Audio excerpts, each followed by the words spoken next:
interested in learning how to improve your business skills and actually make your organization somehow more sustainable than it is right now. So my name is Cristina Carragila. I've been in the fact checking planet since 2013. I have had so many different hats. Currently, I'm just the Brazilian Cristina and the owner of Agência Lupa. But in this session, there you go. I am speaking as a former ICFJ's senior program director. The white one. Okay, cool. Thank you. The Portuguese speaking Gmail. I hope you can see the presentation now. Yes. Until last week, I was running this amazing program, and Nicole Schlitt is here to also help you with any questions regarding Elevate. And this is an open invitation for you all to join the next cohort, which will be coming up soon. And we have Clara Jimenez from Maldita and Bulinchibus, I hope that's right, from Tahiti. They were both participants in the first and the 2022 edition. So the goal here is to first share with you what we're offering the fact-checking community at ICFJ, and of course the lessons they can share with you, and then you can use. Well, I'll be super quick. The Elevate program was created for me because in 2014, and Fernando knows that very well, I was just a journalist who wanted to create an organization to do fact-checking, and I was just a reporter. And I think the same thing happened to Clara, probably the same thing happened to Bluing, and many of you, we were just reporters trying to run a business, and that does not work. So we created, I wish I had Elevate back in 14, but in 2021, I had the chance to actually develop that in ICFJ, which is a program, and then it became a program that gathers journalists who are in the C-level position, but are struggling with business decisions. I mean, it's really, really hard for us journalists to take that hat of a reporter and leave it on the table and to actually know what needs to be done in terms of business strategy, financial and operation, marketing decisions, and of course, technology decisions. So this is a program that is thought to help us, people like me, like you, to get more in the business mode and to learn how to, make smart decisions and get the organization that you're running to actually thrive. So Elevate is offering. Wait, where do I click here? No. Okay, so that's. Can you go back to the other one? See if you can. Okay. Where do I point? This way. This way. Oh, there we go. Did that do it? There. Okay. Very basically, this is a 7-month program, and it's divided in 3 periods. One is it's called the school phase. It's the knowledge sprint moment with the help of Babson College, which is #1 entrepreneurship university in the United States, which is a big thing for those of you that don't know Babson yet. Please Google. They are very, very smart in terms of raising up startups and helping them to thrive. Then we have then we have the second part, which is mentorship. It's a one-on-one mentorship period. We have like zillions of hours. I can't even remember how many hours of mentorship. We will have you connected to one international mentor to help you work out at least one very tough problem that you have in your organization that is keeping you from thriving. And the very last one, which is the best, is the grant. We do have grant opportunities for you to develop business, not stories. So it is a big difference in the journalism university. So this is a bit of the profile that we have in the first year of the program. I can almost guarantee that your organization could probably fit into the descriptions. Elevate is thought to help small and medium-sized newsrooms, even though these two are very big now. And if you meet those criteria, if you feel like you are a small and medium-sized newsrooms, you should be ready to apply for next year. 2024 is right around the corner. The impacts of this program are extremely big so far, and let me just do an asterisk here. Nothing that is focused on business will have any immediate result. business decisions and business changes take a while to actually, show the impact, but we already have, let's see if I can change again. Yay, we already have some of the 17 participants that were last year already doing amazing things, not only like creating new products and services. I'm gonna just quick send a shout out to Agência Mural in Brazil, who understood that journalism might not be the best way to get money, and they opened an education branch to actually create local reporting in the favelas, which are the suburbs of São Paulo. And I also want to give a shout out to El Pitazo in Venezuela, who was also a participant in the program. And wait, they realized that they had too many products. They killed products and services so they could focus on what was actually financially interesting. So they did this amazing, beautiful, I strongly advise you talk to them, a matrix of how much time you spend to prepare a journalist product versus how much money that brings you back. And when they did that, they saw that, well, these people here, we just spending time with these people, and even though they love those products, they needed to kill them. So the time that they would spend developing those products that were very costly in time and very little in money revenue, they had to go. And we also had, oh, it's fine. Okay, and I already figured out what Katie is gonna say. Oh, and also I'm gonna do Maldita. Oh, sure. Okay, so, thank you. I'm just no way. Clearly, no way. Okay, I'm sorry, people. Sure, how do I stop now? You want to control from the laptop directly? Yeah, I think that's gonna be smarter, right? That was my last slide. Okay, I'm going back. Okay, just before I pass on to these two wonderful ladies, I just want to say, I heard these two sentences from 2 of the 17 participants, and I love the first one very much. We journalists are wired to spend money, and we're not wired to make money. Somehow, for some weird reason, we think that what we do is like for the good of humanity, which is not 100% false, but hey, we have to pay our bills, and our staff needs also to have a good life, correct? So let's think about journalism as also products. And then Amazing Namis Arnous in Egypt was also a participant, and she realized that, hey, maybe I'm not actually listening to my audience. And she created a whole new system, let's say in a side of her journalism to actually pay for her journalism. So, I mean, there are several, I'm gonna put out a QR code right at the screen at the end, so you can read more about the impacts and the things that the participants done. But here's Clara Jimenez with everything that Maldita did. We will have 15 minutes for each, and then we will do a very informal conversation. So please raise your hands and share your experience. The idea here is to hear what they've done that maybe is something that you already know that you need to do too. But we also want to hear from you and brainstorm together. So this would be like a mini elevate session, so you get the feeling of how it is to be in the program. So here's wonderful Clara Jimenez. Please. Yeah. Thank you. So I think one important thing to say before we start is that I've always admired Christina's strive for business. Like she has been thinking about doing Where is it? a business or driving a business like operation from the very beginning. You're gonna go move it? See? No. No, but it's gone. I don't see it anymore. No, it's not. Does it move? No. See, weird people. Technical support. Okay, maybe here.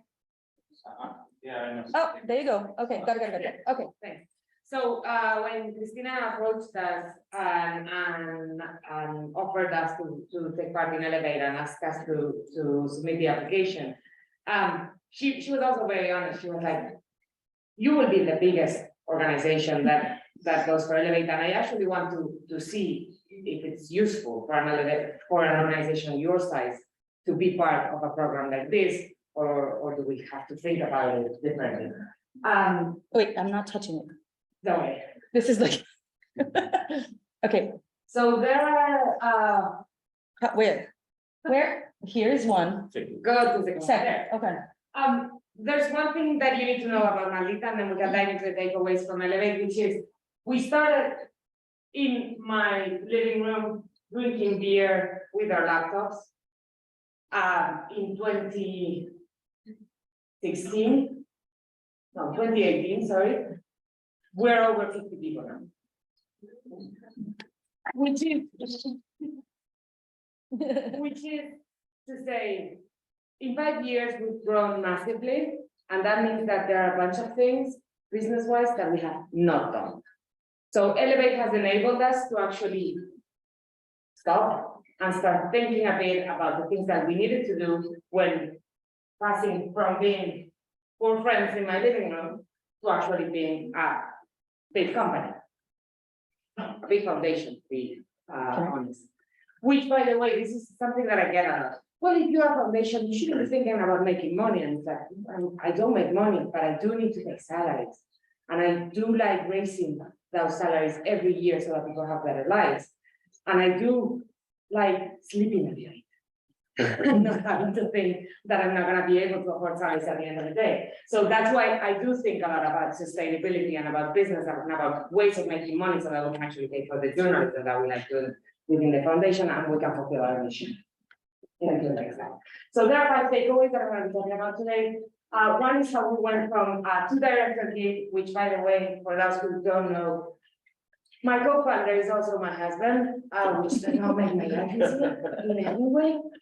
But going from being 2 directors to being 5 directors did make my life easier because it wasn't only him and me making decisions, and probably with part of him thinking that we were biased, that we were making decisions, also on a personal level, any way you want to think it, but also me feeling that I was giving away responsibility to other people that were responsible together with me for the company. So you sleep a bit better at night when you do that.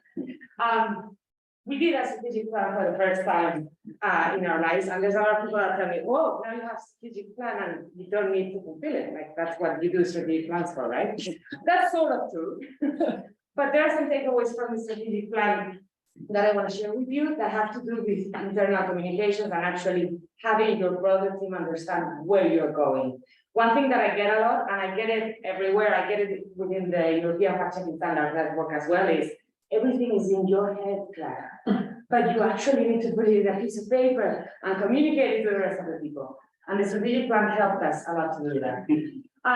The 10 commandments, which are actually 10 plus 1, have a lot to do with internal culture within the organization. When you're a group of friends, that works well. When you're 50 people, you need to tell people how your organization works. And that gets a bit tricky. And the commandment thing, that was what our mentor talked to us about, has been very useful. They're a bit fun also. You'll see. We did a business plan for side company that our foundation has. Which only worked because we did a business plan. Don't worry. And last but not least, there's something that I've learned on HR that has taken me a bit to learn, but I think it's been useful. Okay. So this is Julio, handsome guy.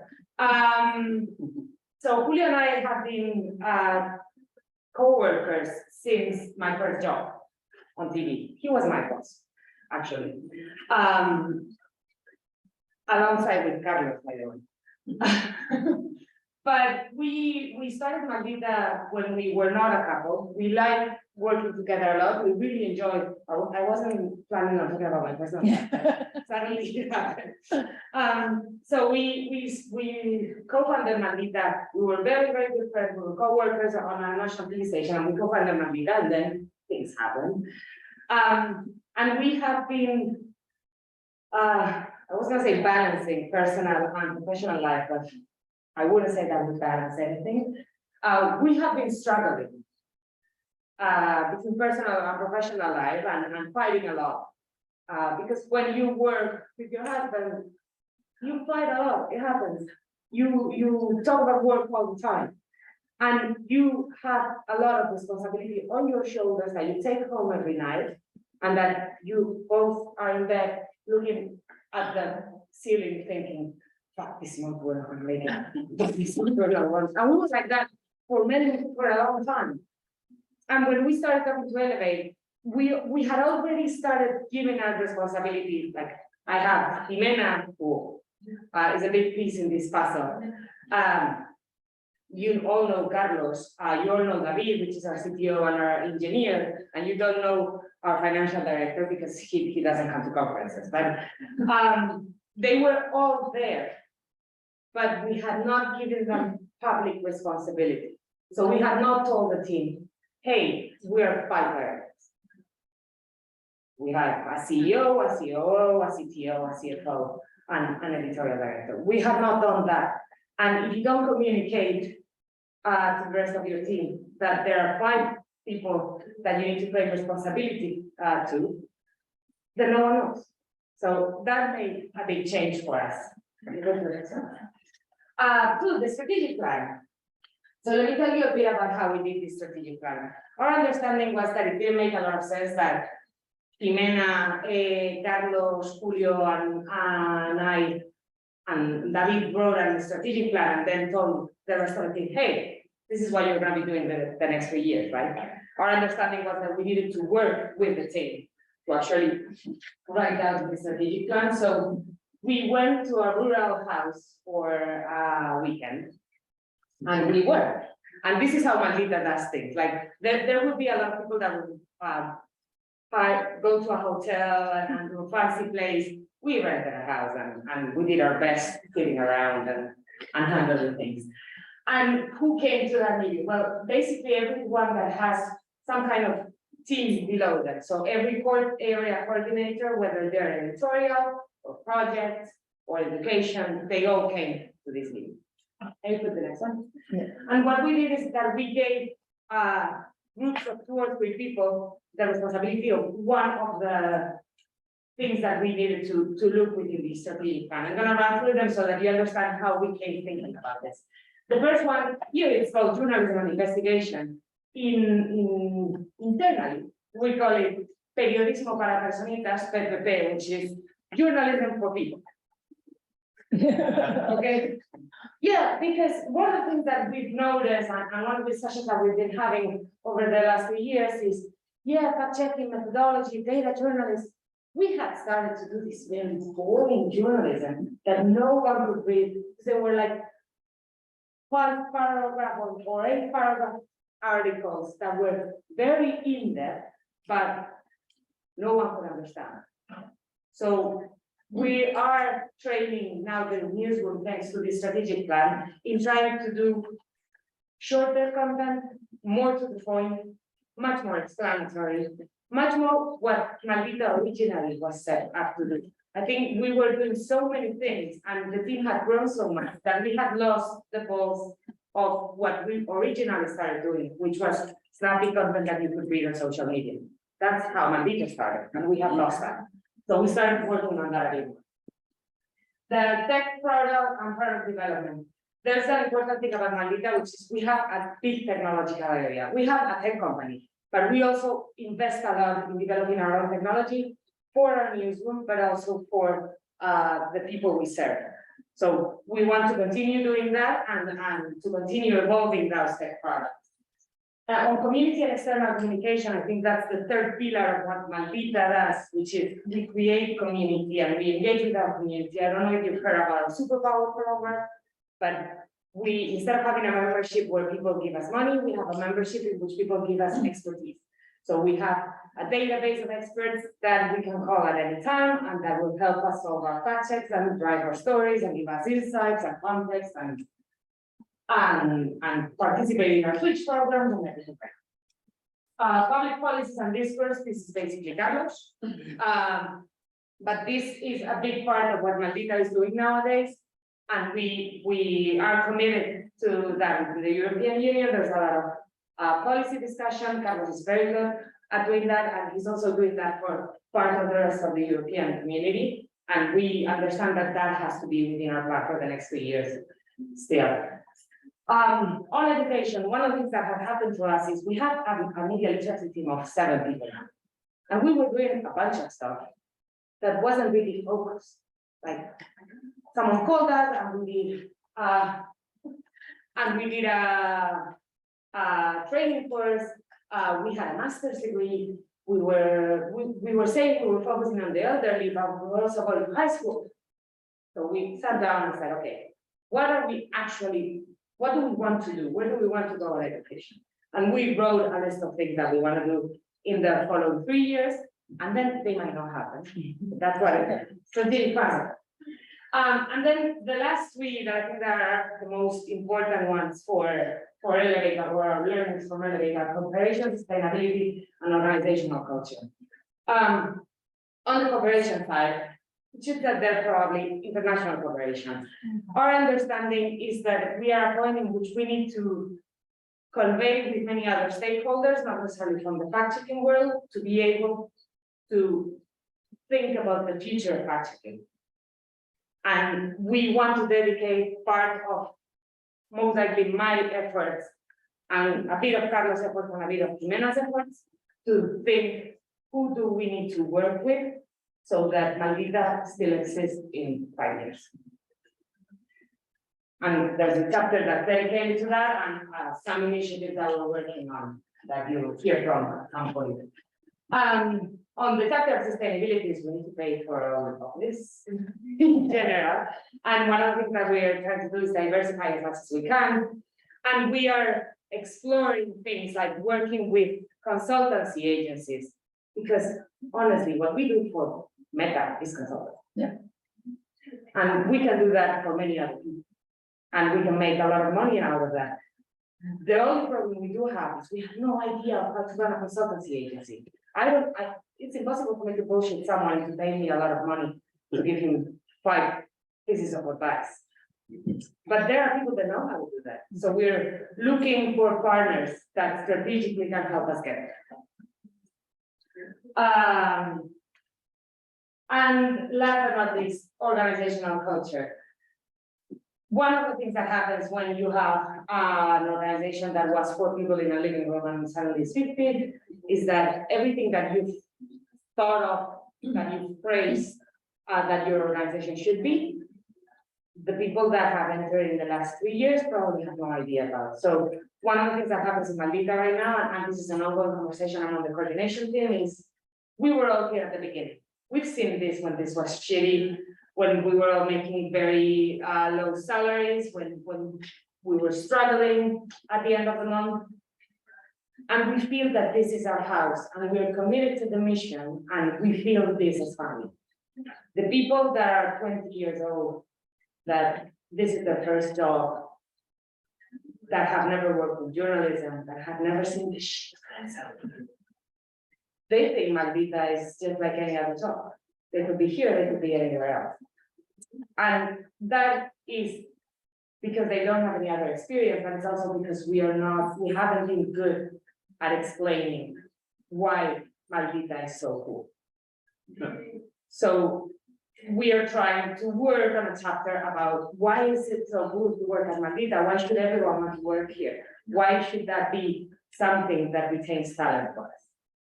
And in that sense, there is one thing that I want to share with you, which are the 10 commandments. So we did a mentorship with a Brazilian guy whose name I don't remember because I'm very bad at this. You don't remember it either. Edmund. So, but we don't remember his Edmund. His last name. Okay. Well, Renata, if you're a online. guy that has done consultancy for organizations for a very long time. And one of the things he told us when we were talking about this cultural change and rewriting the mission and the vision and rethinking how to tell the story of Maldita was the commandments, and I don't know the commandments are very important for organizations, for people that go into an organization understand how they work. And this, like a lot of American companies do. So we did an exercise with him, which was the coordinators, the people that love working at Maldita, that have been there since the beginning, wrote a list of 5 things that they liked about working here. And we put them all together, and most of them were very similar.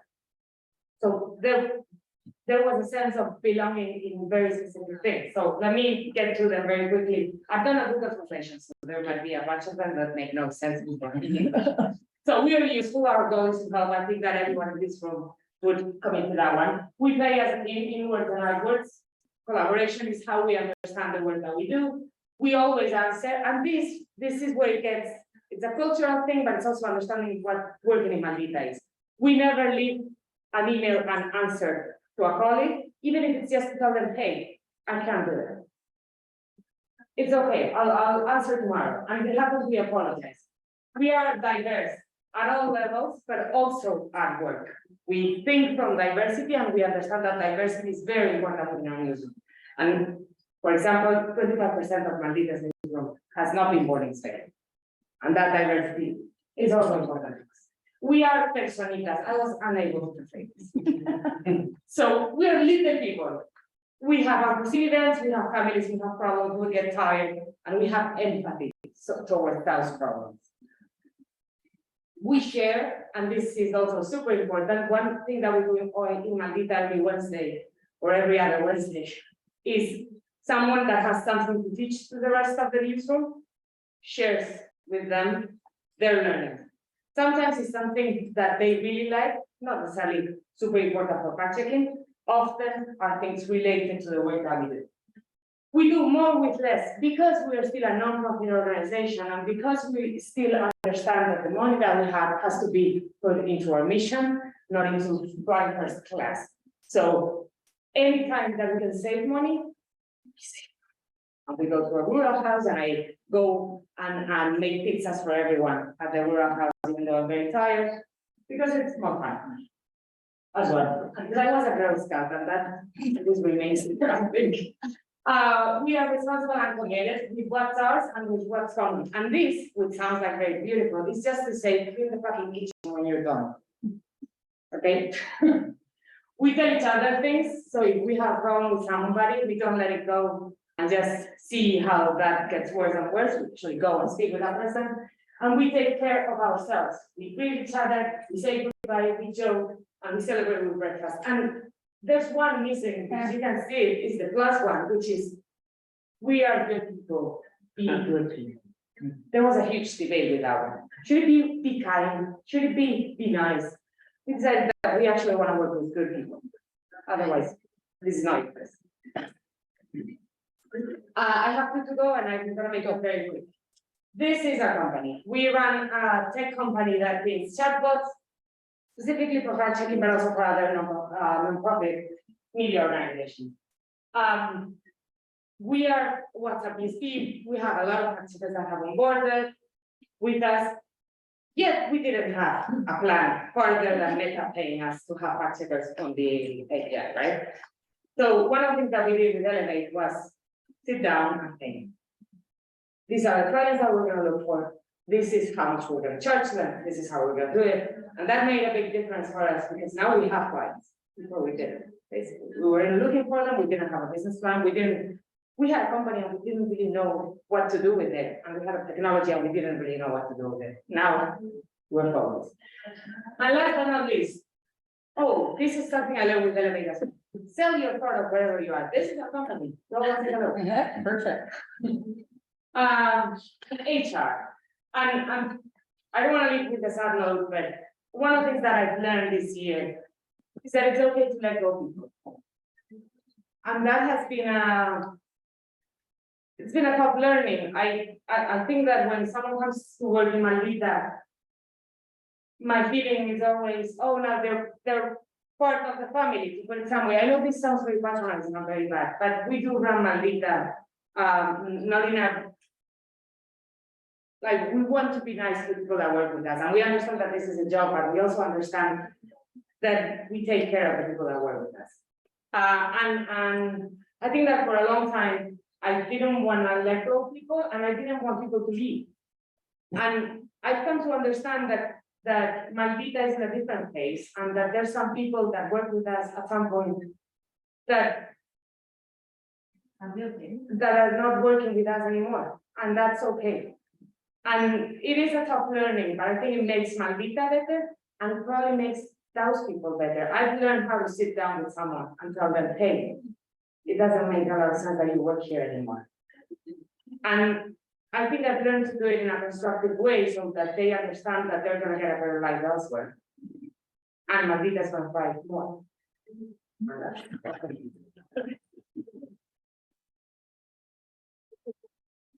So basically, what you heard here is a friendly company becoming a gigantic company, and the growth pains and. But yeah, I thought that's what you were gonna say. That's what I was gonna say, yes, professionalization, if that's the word in English.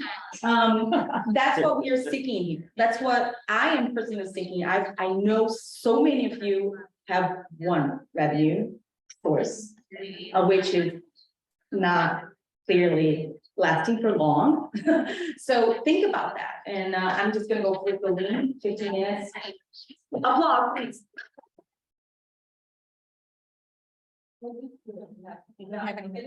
Okay. So. Thank you. Sure. Because I'm just, yeah, I don't have any, so sorry.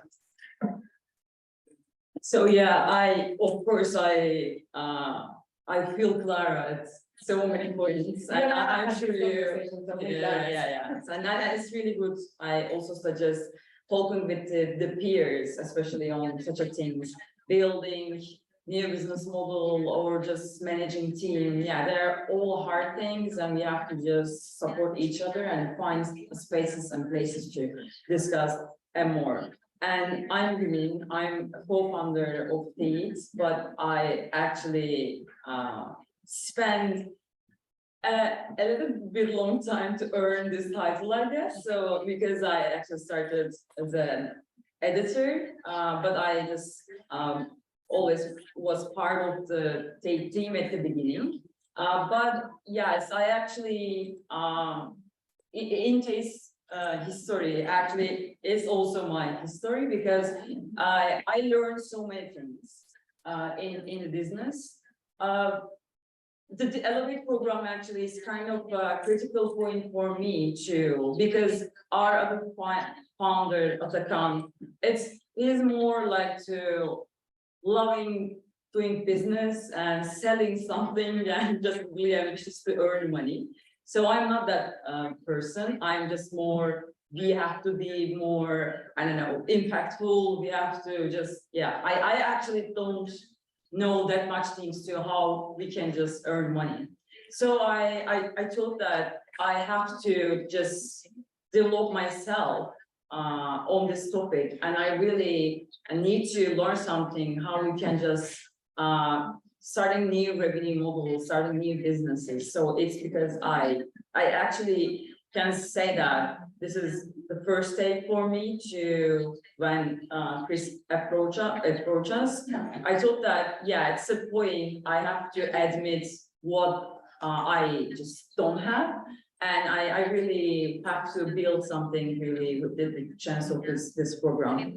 So all the time we have, of course, an idea about what kind of business we can create in Tate, and we tried several things during the 7 years. So, but the thing is, it's all mess actually. We just have some idea at some point, but we just say that it probably wouldn't work, and other day we just find another idea and try to just combine this. But I think we need just to see what we have on our table and understand what's next, because of course the pressure of just have one kind of revenue model. Of course, not one kind of revenue model. We also get grants, but fact checking program is just really huge percentage of our revenue. So we have to just all the time say diversify your sources, whatever, but it's not that easy. I know when we're trying to do some journalism, some impactful jobs, and it's really important to of course diversify, but it's finding a way to diversify is not that easy, of course. So actually the Elevate program just helps us to understand what we have, but the problem is it's a bit mess. So the first thing is we really want to use some methods like CRM. So why it's important? Actually, you can just find different ways. It's just a tool. but it's really important to changing your mindset, understanding when you approach your audiences and understand that, oh, we also have some clients. Actually, some audiences also can turn to be a customers. So it's, you have to just think about how can I just combine all these different ideas and getting together and just see your stakeholders, your partners in a different way. So actually this program just helps us on this. For example, we just trying to do sponsorship. We're trying to build different business models. We just really want to launch e-learning system, and actually it's just after that we get together and think that okay, we have this. So and the mentors were perfect. I really encourage you to join the program, really. So I learned many things from them. So yes, basically we have one kind of, well, sometimes we think that we have one kind of services and think that we can just earn money in just one way, but actually the fact checking and writing article can turn some other businesses, not because we just publish something on our website, but we just think that we should just, I don't know, publish our articles and turn something creative and put our social media. I'm sure all of you just trying to do this. But we think that we can just earn money from this because it's there are different sponsorship models, there are different advertising models, and the good thing is you have to find, and I think we find this the way you just keep your core business and really just differentiate what other business models you're trying to achieve and differentiate this for the public, especially because you never know how it can backlash. So you have to be prepared first. You have to just put some set of rules. For example, we have some principles for how we accept advertising or sponsorship. You have to be prepared first, and you just and write it down. What's your yes, just the red lines. So it's really important because we just really don't know to just cheat our audiences because it's a fact checking, well, whatever. Yeah, so true information is everything. So yeah, so the first thing is you have to be sure about the lines. The second thing, after we just put all of our insights again in front of us, we understand that actually they just look so linked each other. For example, we try to launch e-learning system, but also it's really linked with our different business model. We just working on 3 different business models for now. One is e-learning system. The second one is state for press. We really want to, because in Turkey, maybe, I don't know, maybe in countries, different countries it changed, but misinformation, disinformation really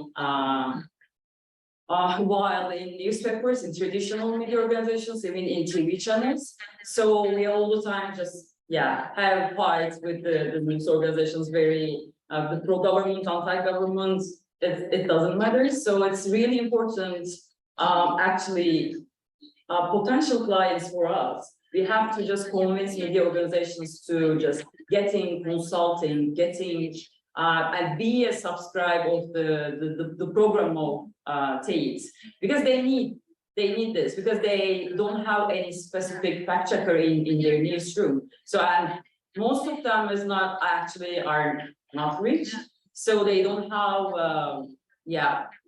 just the resources to just hire someone or just build a team inside their news organization. So but they need this fact checking services because they don't have any idea. The most of them actually cannot understand the dynamics of the internet even. So yeah, some small organizations, some mid-sized organizations, some huge organizations we approach and ask them what to think about this program. So we get really great programs. To be honest, we haven't sell yet in the subscription, but it's a really promising program. We actually said the important things. You just put your insights and talking with your potential clients is all the time, and just getting an idea what they need. We are all the time just skipping this part. We just giving information to the people and mostly just disregard what they need, what they really just want from us. And if you don't have this kind of mindset, just getting feedback, and not see these people as a kind of, yeah, the potential partner. So it's just we most looking like so authoritative. So we have to listen, we have to getting feedback and turn this really some business model and turn to the money. So for the first program update, we're just trying to achieve is the Network Press. And so we think that, yeah, okay, we don't have that much people in Tate. So we cannot just go each media organizations and give trainings to them. So it's not possible.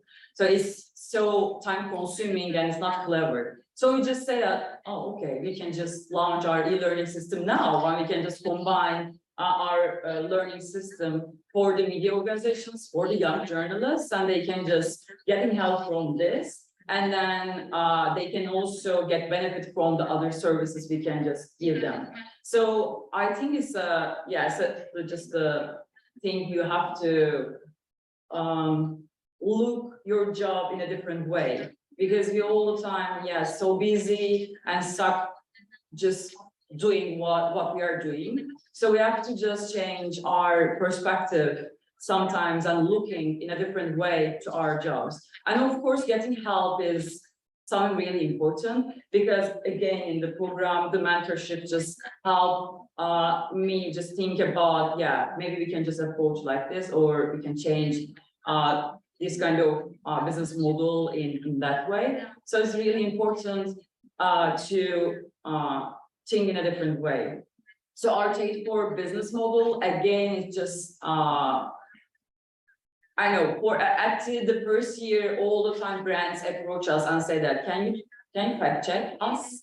Because we are, a good guy and we have money, maybe you can just, but all the time we just refuse to work with the brands, because we really care our trustfulness. But then we just think that, okay, it's an issue and the brands needs fact checking services, and how we should just approach this challenge, and how we can just find a way to figure out to not hurting your organization, not hurting your reputation, and find different way to just actually solve this information problem is still important.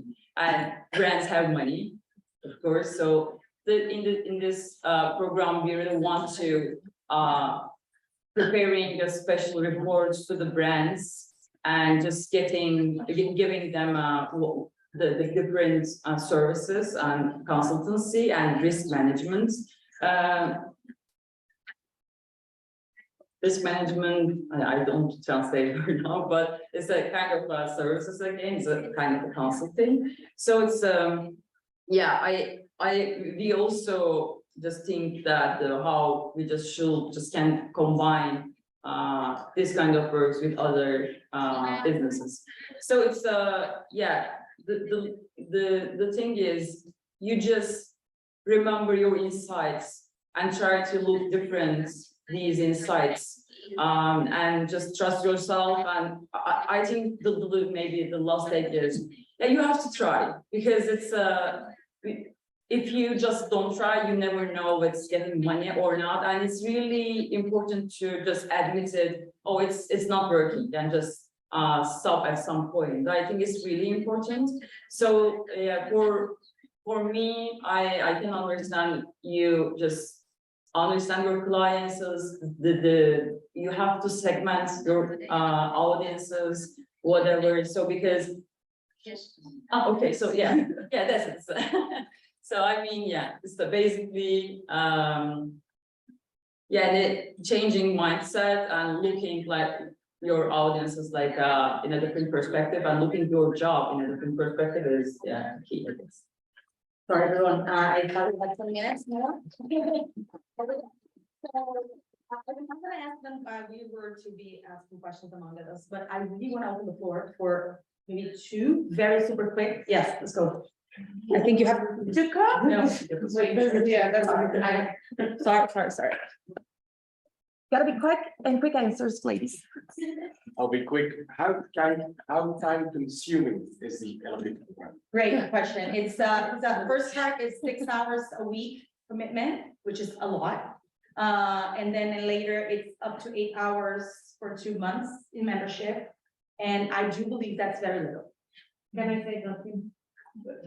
This is to you, actually. So I think that there's one thing with the Elevate program, and this is part of the fact that we gave, which is there are parts of the program in which maybe it's not necessarily that the CEO sits in the meeting. Like there's other people within the team that are gonna benefit more of it, and I think like the ongoing conversation on the other side as well. Yeah. So yeah, I think it's good to take that into account. It does not have to be huge.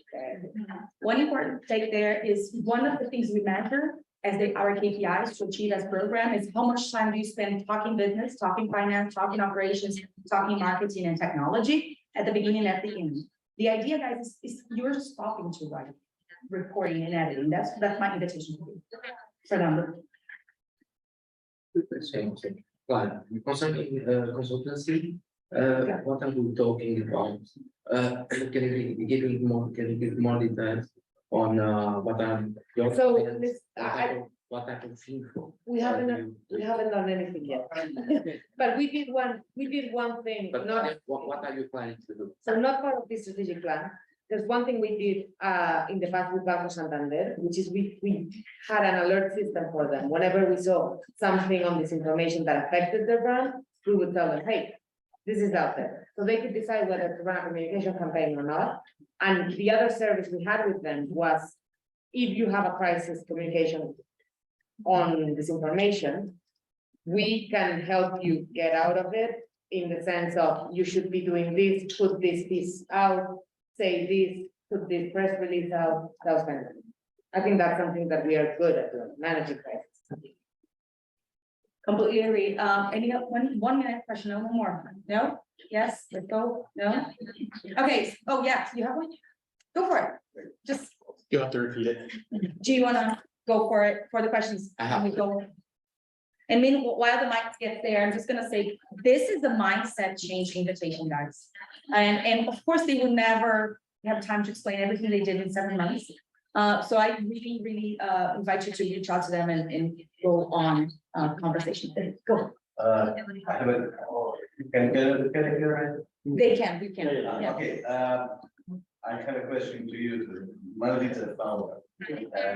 When you started, now you said that you have 50 people. And when you started, did you thought about the size of your dream team, the size with which you want to reach and not to go further, or you just want to conquer the whole world? Not in my plans there, the whole world. So this is a conversation that we've had over time, which is, yeah, it'd be great if you were 15 or 20, it'd be much easier to manage, calmer, everything. But my co-founder always said, look, there's job that needs to be done. We need more hands. And he's actually right. Like, are we gonna turn down things and projects that we think are good for the public because we don't want to hire another person? I'm sure, I must say this as well, I'm sure we're gonna have to downsize. I think that will happen, and it will probably happen in the next 2 years. But I also think that's okay, and I think I've come to learn that the organizations have different times and different needs at different times, and I have contingency plans in thinking, well, this is who goes first and then this, and like I've done that part of the job, which I think is important to do as well. And Maldita has been very lucky and because I don't know how to make business, I've been very protective of our money, and we have a lot of savings right now. And by the way, this is a very good question, because we journalists are wired to spend money, as I said before, and we should be wired to make money, but make money sometimes means reducing your team and reducing your products. So you can keep the best ones with good money. So that kind of thinking is how I want to end this session. And it's so big pleasure to have you here. It's just 50 minutes. It's a 7 months program. No kidding, it's really, really good. Reach out to me, reach out to Nicole, and go to isipj.org/elevate. I wish I had the QR code, but I did not have time to put that on because it wasn't working fine. Elevate is really, really open and eager to help fact checkers. We're hopefully gonna offer a round just for fact checkers of Elevate. So, reach out and keep in touch. Thank you, everybody.